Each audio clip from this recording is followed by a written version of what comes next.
actually wanted to do something a little bit different to start. Let me know if you're not okay with it. But I actually want to start with a little prayer intention. Okay, sure. Yeah. Sure. Okay, so may we allow divine intelligence to guide this conversation harmoniously for the highest good of all. And so it is. Amen. Okay. Again. So, Desna, great to meet you properly and chat to you. Can you tell everybody a little bit about yourself? So, I, where do I start? Well, I think the important things that people would actually want to know is I'm from the States, I'm from the South, and I've been in New York for a little over 10 years. I moved here for love, and I came here selling real estate, and music has always been a hobby. And I've always thoroughly been musical. I played instruments, learned to make music, and was a DJ as a hobby for a long time. Excuse me. And I was never taught growing up that this industry would be something that would be fruitful for me. So I never pursued it because I just didn't think it was possible. I just wasn't taught to dream like that. So I did practical things. I made good money here. And then it wasn't until about 2017 that that changed. I started getting really good gigs. I started to make music. And then I came out as DESNA at like the end of 2017. And then I decided, my partner and I together decided, why don't we just go for it? It's one life. Like, let's just see if it works.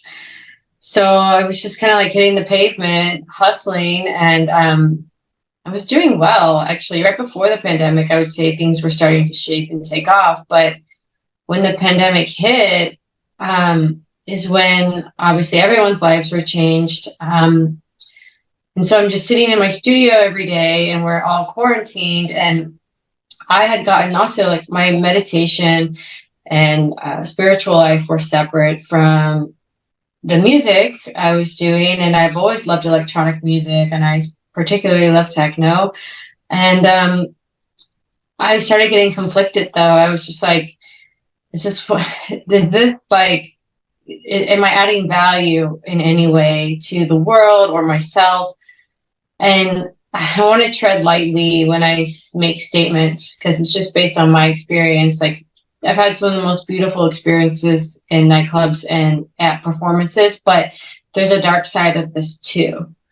And I've seen people overdose while I'm playing, and I would like stop the music and have the owner say, "What are you doing? Keep playing." And you don't know if that guy's alive. And you know, it just it's conflicting with my values. And so in the pandemic, while I was like reviewing all this, I was like, I was also volunteering. I was volunteering for something called Invisible Hands Delivers here in New York. Great nonprofit company where we get groceries to people that are disabled and people that can't leave their houses. So I was like dispatching orders, and I had a lot of fulfillment in doing that. And not now that doesn't make any money, but it was fulfilling to me. So I was like, okay, you know, maybe I should quit music and maybe I should go start a nonprofit or go do something that's going to make a difference. And that purpose has always been really important to me, but more important to me in the last like 5 years. And I was really frustrated. Like I couldn't find that. I couldn't find purpose. So at the time, I guess I had always believed there was a God, and I grew up kind of like being forced into religion a little bit with my mother. But then when I got older, I just became more spiritual until recently. And so I was like praying about it, and I was frustrated, and I was like, I just really want to do, I don't care what my purpose is. I just want to know I'm doing my purpose, and I don't need it to be music. So I think you got to get into a place where you're ready to drop whatever you're currently doing to find what you're supposed to be doing. So I did all that. And then my stepfather, he was in a very late stage of cancer. And one day my mom called me and said, "Can you just make me a hour-long tape of, I forget which frequency it was." And I was like, "What are you talking about? Like, why do you want this?" And she's like, "Well, his doctor giving him, his medicine said it doesn't hurt to like help soothe him and help like his pain and stuff, start listening to like frequencies." And I was like, "Really?" And I had already been listening to frequencies for meditation, but I wasn't really using them for anything else other than I'm naturally kind of ADHD and anxious. So though I knew that they were beneficial without researching them just because they made me feel good. So when I got that news, I was like, well, it just kind of hit me. I was like, well, why isn't this in electronic music? Could it be in faster music? And started playing with that. And when I started to make the music and I liked it, and I was like, oh wow, this could be really something. And so I'm probably going into like your next question and next question. Yeah, no, it's all good. It's absolutely fascinating. Obviously I heard about you from your collaboration with Sapien Medicine. Yeah, and he was so kind to me. I started there because I found his channel in the beginning of all this, and I messaged him just to say that I liked. Oh, I tagged him in like a Instagram story, and he responded to me. And then I told him what I was doing, and he asked me to send him something. He's like, "Oh, this is actually pretty good." He's like, "Do you want me to post it?" And I was like, "Really?" And so that's how that just like happened. Cool. Can you tell us a bit more about like the frequencies, some of the frequencies that you produce in your techno and, the effects that they have on the body? Yeah, and this is also where I want to like, because I've played with this across all social media forms, and every platform is different. Where like YouTube, the fan base is kind of like already kind of knows something about frequency, so you're not so much educating them; they're looking for it. And then like TikTok, it's a little different. Like I have to always like change my narrative because I'm not a scientist. So like when I've even been talking to my partner about this, about how do I want to put this project out, because I care about the science. I don't want to put out fluffy magic wishful thinking things because Yeah. it's not true. And you know, so I want to be really ethical in what I'm doing, but I also it can be hard to find the exact science. There's a lot of like small studies. We have bigger studies on sound in general. I mean, sound healing is proven to do wondrous things for our mind and for reducing stress. Specific hertz are a little harder to find. The real studies, 528 hertz is the most studied frequency. Um, a lot of this stuff, like solfeggio frequencies, date back to biblical times. So I try to connect all the dots as to like, okay, what does this frequency do for me if I'm listening to it? Does it work or not? And like, I wouldn't say every single frequency that's out there I've listened to and I feel like completely different. But 528 hertz, for example, there's something about that one that it's probably my favorite one. It's, it's just, there's something in it. I think the claims are correct or real. I don't know. I just know that I think there's something to this. Eastern great sound healing in their medicine because they treat the person as a whole, whereas in the West, treating symptoms.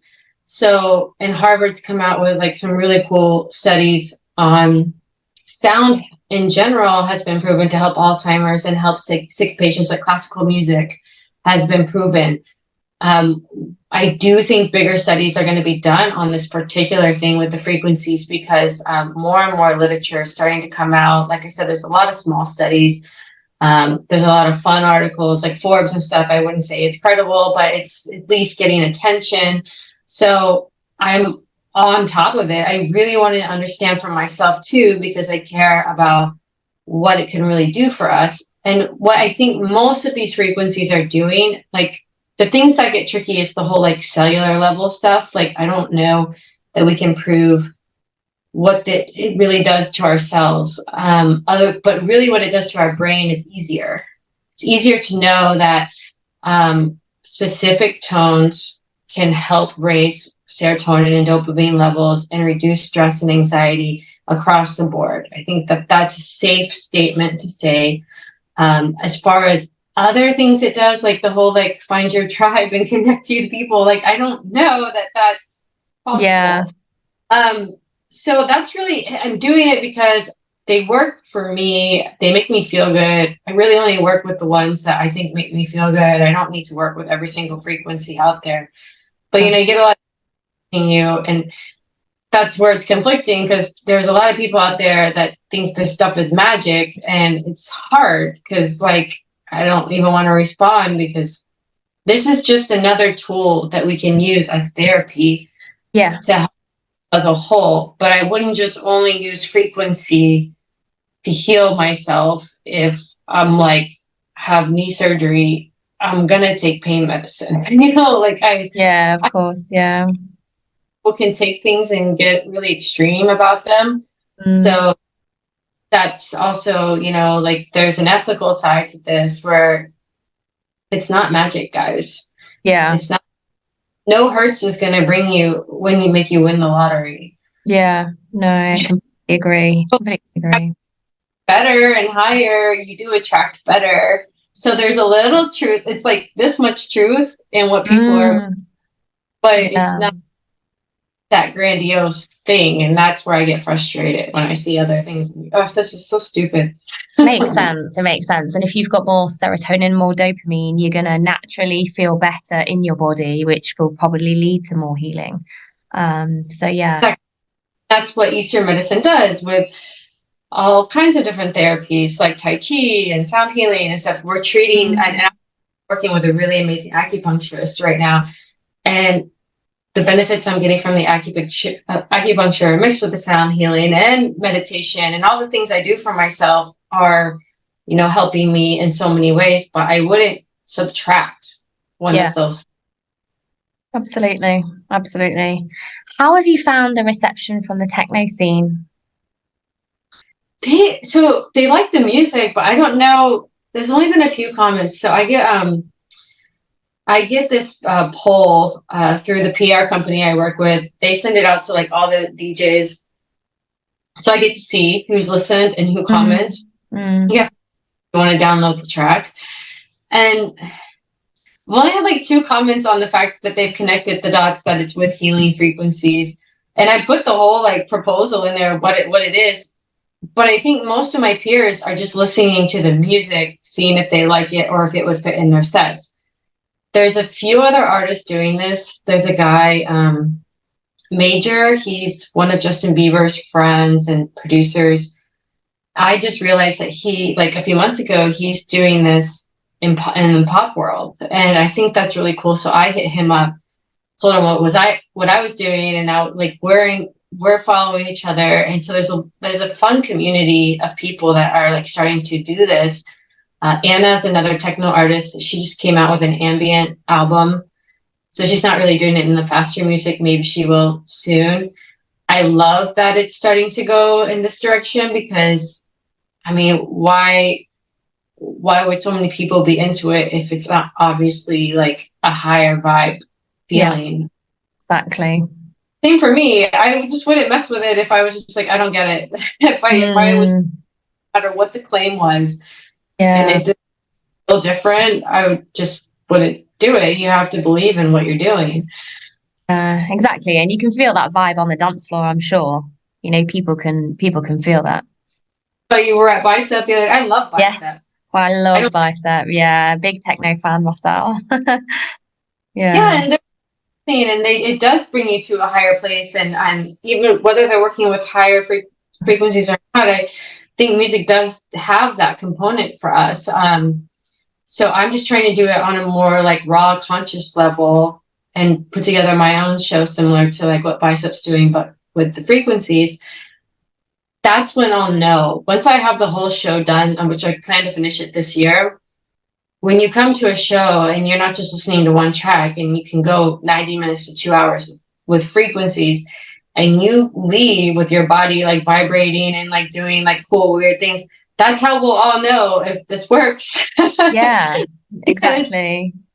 it's been thrown at you for at least long enough, because they say you should really listen to them an hour to 90 minutes, and who has time for that every day? But if you go to a show and experience it and you really feel elevated when you leave, like in a crazy way, which is the plan, that's my own experiment too. Then I know, I'm like, okay, like, Yeah, it's powerful stuff. it is. Yeah, I felt it. I definitely know it works. And so for people out there who are curious, and you said obviously listening to it for an hour is the recommended, would you say through speakers or headphones, or does it not really matter? Any of that matters. I think that like um when I have my AirPods in, which I don't even think are healthy to have in, but I wear them all the time. It's like chewing gum for me. I always have my AirPods in. So it cancels out the noise everywhere else. And I meditate that way. My meditation feels more powerful than when I'm listening in speakers here, because of like the way the sound's going in is like straight to my eardrum versus like a speaker that has their space between me and the speaker. Yeah. So Yeah. I wouldn't, people get really tripped up on that. And I think people get tripped up on that more for the things I was telling you that I don't believe in, to attract certain things. And so I think that none of that matters. You can listen to frequencies any which way. I have them playing low in my house all the time on like long loops. I think it just clears the energy in my house, even like all day long. I don't think it has to be blasting, or I don't think so. Yeah. And I know you share it on your channel. So lastly, where can everybody find you online? Um, so TikTok's been really fun lately. I've been there a lot. Um, so I'd say TikTok, DESNA music across all platforms, Yeah. and Frequency made music on YouTube. Amazing. Thank you so much, Desna. I really appreciate your time. Thank you so much. Bye.